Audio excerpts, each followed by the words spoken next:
প্রধান শিক্ষকের বিরুদ্ধে মিড ডে মিলের দুর্নীতির অভিযোগ তুলে ব্লক প্রশাসনের কাছে অভিযোগ করল স্কুলের সহ শিক্ষকদের একাংশ। ঘটনাটি ঘটেছে হবিবপুর ব্লকের মানিকোড়া হাই স্কুলে। অভিযোগ পাওয়ার পর হবিবপুর ব্লকের বিডিও মিড ডে মিলের আধিকারিককে তদন্তের নির্দেশ দিয়েছেন। স্কুলের শিক্ষকদের একাংশের অভিযোগ, নবম থেকে দ্বাদশ শ্রেণী পরীক্ষা চালায় সাসপেন্ড ছিল পঞ্চম থেকে অষ্টম শ্রেণী পর্যন্ত ছাত্রছাত্রীদের ক্লাস, অথচ স্কুলের মিড ডে মিলের পোর্টালে হাজির হয়েছে ছাত্রছাত্রীরা। তাদের দাবি, 4 দিন মিড ডে মিল রান্না না হলেও পোর্টালে ছাত্রছাত্রীদের উপস্থিতি উল্লেখ করে টাকা নয়ছয় করা হয়েছে। প্রধান শিক্ষক মিড ডে মিলের দুর্নীতির সঙ্গে জড়িত রয়েছে। যদিও অভিযোগ অস্বীকার করে পাল্টা শিক্ষকদের একাংশের বিরুদ্ধে সরব হন প্রধান শিক্ষক দীপক পাল। তিনি জানান, মিড ডে মিলের পোর্টালে ভুলবশত ছাত্রছাত্রীদের নাম তুলে দেওয়া হয়েছিল ঠিকই, তবে সেই সময় আমি ছুটিতে ছিলাম। পরে জানতে পেরে ব্লক প্রশাসনকে লিখিতভাবে জানিয়েছি। শিক্ষকদের একাংশ পরিকল্পনা করে এমন কাজ করেছেন। বহু বছর ধরে আমি এই স্কুলের প্রধান শিক্ষকের দায়িত্ব পদে রয়েছি। স্কুলের একাংশ আমার নাম বদনাম করার চেষ্টা করছে, তবে বিডিও সাহেব তদন্ত করছেন, সে তদন্তের ওপর ভরসা রয়েছে।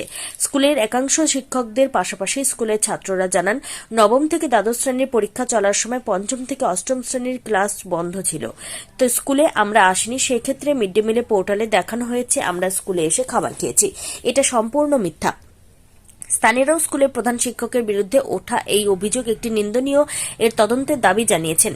সূত্রের খবর, হবিবপুর ব্লকের মানিকোড়া হাইস্কুলে প্রায় 2800 পড়ুয়া রয়েছে। শিক্ষক শিক্ষিকা রয়েছেন প্রায় 49 জন। পঞ্চম থেকে অষ্টম শ্রেণী পর্যন্ত গড়ে 1200 জন ছাত্রছাত্রী মিড ডে মিল খাবার খায়। গত 18 ও 19 নভেম্বর ক্লাস সাসপেন্ড ছিল। 20 এবং 21 তারিখ শিক্ষা এবং কর্মশিক্ষা পরীক্ষা ছিল। সেই দিনগুলিতে 100% ছাত্রছাত্রী হাজির ছিল না, অথচ পোর্টালে 4 দিনে পড়ুয়াদের উপস্থিতি দেখানো হয়েছে। প্রধান শিক্ষকের বিরুদ্ধে অভিযোগ করেন স্কুলেরই সহ শিক্ষকদের একাংশ। ব্লক প্রশাসনের কাছে তারা ইতিমধ্যে অভিযোগ জানিয়েছেন। হবিবপুর ব্লকের বিডিও মনোজ কাঞ্জিলাল বলেন, স্কুলের তরফ থেকে মিড ডে মিলের বিষয়ে একটি অভিযোগ স্কুলেরই একাংশ শিক্ষকরা জানিয়েছেন। মিড ডে মিলের আধিকারিককে স্কুলে গিয়ে অভিযোগ খতিয়ে দেখার নির্দেশ ইতিমধ্যে দেওয়া হয়েছে। তদন্তে যদি অভিযোগ প্রমাণিত হয় তাহলে মিড ডে মিলের দপ্তরকে বিষয়টি অভিযোগ আমরা সেটা প্রশাসনকে জানিয়েছি। তো প্রশাসনের তরফ থেকে এখন যা ডিসিশন নেওয়ার আর কি নিবে। আমরা মেইনলি অভিযোগ বলতে মিড ডে মিল সংক্রান্তই আমরা অভিযোগ জানিয়েছি। কী অভিযোগ? অভিযোগ বলতে সেরকম অভিযোগ যেরকম হয় আর কি, মিড ডে মিলে মিড ডে মিল হয়নি আর কি। আমরা দেখলাম 4 দিনের মতো মিড ডে মিল রান্না হয়নি।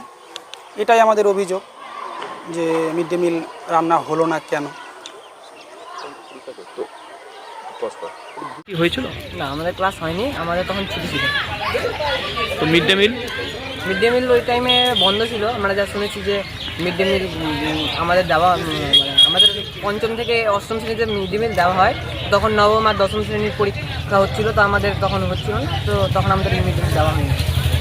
মাস্টার হেডমাস্টার ছিল তো না, আমাদের তো পরীক্ষা 26 তারিখ থেকে শুরু হয়েছে, তার আগে আমাদের পরীক্ষা হতো না, বন্ধ ছিল। তোমরা কি সেদিন সেই সময় কি স্কুল ছুটি ছিল? হ্যাঁ, আমাদের ছুটি ছিল। আমাদের 20 তারিখে কর্মশিক্ষার শারীরশিক্ষা হয়েছিল। ওই টাইমে আমরা এসেছিলাম, কিন্তু আমাদের মিড ডে মিল দেওয়া হয়নি। তাহলে আমরা উপস্থিত ছিলাম না সেই টাইমে। মিড ডে মিল তোমরা খাওনি? না। মিড ডে মিল খেয়েছিলে না। তোমার নাম? আমার নাম সৌগত সাহা। কোন ক্লাসে পড়ো? আমি ক্লাস 8-এ পড়ি। মিড ডে মিল সংক্রান্ত এবং অভিযোগে আমরা যা করেছি প্রশাসনকে জানিয়েছি। প্রশাসন আশ্বাস দিয়েছে যে তদন্ত হবে এবং আমরা এই জন্য আশ্বাস নিয়ে বসে আছি, আমরা অপেক্ষায় আছি। কতজন শিক্ষক আপনারা অভিযোগ করেছেন? আমরা 13-14 জন অভিযোগ করেছি। স্কুলের কার বিরুদ্ধে অভিযোগ করেছেন? প্রধান শিক্ষক মহাশয়ের বিরুদ্ধে। আচ্ছা। তো আপনার এখানে মূলত কি যে মিড ডে মিলের অভিযোগটা হচ্ছে, এখানে মিড ডে মিল কি আপনারা কি রেগুলার হতে দেখেছেন? না, তাই জন্য তো অভিযোগটা হয়েছে। অভিযোগটা মিড ডে মিল হয়নি। তো ওটা বললাম তো, প্রশাসন তদন্ত করবে। যা অভিযোগ জানানোর আমরা প্রশাসনকে জানিয়েছি, ওনারা তদন্ত করুন আশ্বাস দিয়েছে। ব্যাস। আপনার নাম? মোহাম্মদ জাহাঙ্গীর আলী। কোন স্কুল এটা? মানিকোড়া হাই স্কুল। প্রধান শিক্ষক। হ্যাঁ। আপনার বিরুদ্ধে মিড ডে মিলের যে বিরুদ্ধে একটা অভিযোগ করছেন, আপনার এই স্কুলের শিক্ষকরা এই নিয়ে বিডিওকে কমপ্লেন করেছেন। হ্যাঁ, কি বলবেন? এটা সম্পূর্ণ ভিত্তিহীন। আমি তো ওই 4 দিন স্কুলেই যাইনি। স্কুলে যাইনি। আমি যখন জানতে পারলাম ব্যাপারটা, আমার কাছে ভুল ইনফরমেশন এসেছিলো। যখন আমি জানতে পারলাম তখন কারেকশানের জন্য তো বিডিও স্যারের কাছে আমি 25 তারিখে আমি অ্যাপ্লিকেশন দিয়েছি, রেকটিফিকেশানের জন্য। কিন্তু ওরা 26 তারিখে আমার নামে কমপ্লেন করে দিল। এটা সম্পূর্ণ মিথ্যে। অভিযোগটা কি করছে ওরা? অভিযোগ ওই যে মিড ডে মিলে তছরূপ করছি আমি। তো সে সময় আপনি কোথায় গেছেন? তখন আমি ছিলাম না, তো আমি মেডিকেলে ছিলাম, আর একদিন ডিআই স্যারের কাছে মিটিং ছিল। তো আপনি এই বিষয়ে জানিয়েছেন? কাকে? কাউকে জানিয়েছেন যে আপনার নামে এরকম? এই যে কমিটিকে জানিয়েছি আমি। আপনার তো শিক্ষকরা এরকম কেন করছে? তা ওরা বলতে পারবে ভালো, আমি কি করে বলবো বলুন। শিক্ষকদের অনেক ক্ষোভ আছে আমার উপরে, অনেক কিছুতে তো এইচএমদের উপরে ক্ষোভ থাকে। এই ক্ষোভের দিক থেকে মানে আপনার নামকে বদনাম করা বদনাম করার জন্য। স্পষ্ট। সাল থেকে আমি চাকরি করছি, ওই আমার নামে তো এতদিন কোনো অ্যালিগেশন আসেনি। এটা আমাকে বদনাম করার জন্য সম্পূর্ণভাবে এটা করা হচ্ছে। তদন্ত হবে। তদন্ত বিডিও স্যারের কাছে তো দিয়েছে, বিডিও স্যার এখন কী করবেন ওনার ব্যাপার। আপনার দিক থেকে আপনি? আমি ঠিক আছে। আপনার নাম? দীপক পাল, কোন স্কুলের প্রধান শিক্ষক? মানিকোড়া হাই স্কুল প্রধান শিক্ষক। ভিত্তিতে কি ব্যবস্থা নেওয়া হয়েছে স্যার? ব্যবস্থাটা কি, একটা কমপ্লেন এসছে। কমপ্লেনটা কি স্যার? পরে যে মিড ডে মিল নিয়ে কিছু অনিয়ম হচ্ছে, মূলত এইটা নিয়ে আমরা সেইটা নিয়ে কী করেছি, আমার যে মিড ডে মিলের ইনচার্জ আছে ওকে এনকোয়ারির জন্য দিয়ে দেওয়া হয়েছে, এটাই জাস্ট। মানে কমপ্লেনটা কার বিরুদ্ধে ছিল স্যার?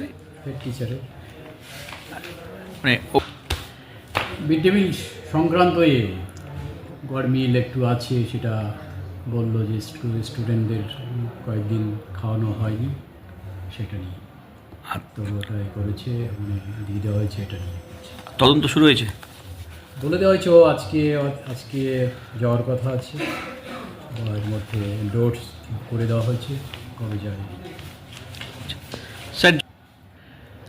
আগে রিপোর্টটা আসুক, প্রমাণিত না হলে তো এখন তো কিছু করা যাচ্ছে না। আগে আসুক, তারপরে আমাদের ডিপার্টমেন্ট আছে মিড ডে মিল, ওই জন্য আমরা ইনস্ট্রাকশন সিক করব, যেমন বলবেন সেই অনুসারে আমরা।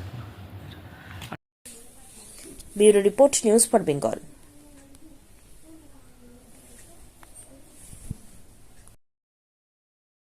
This channel does not promote or encourage any illegal activities. All contents provided by this channel is meant for educational purpose only.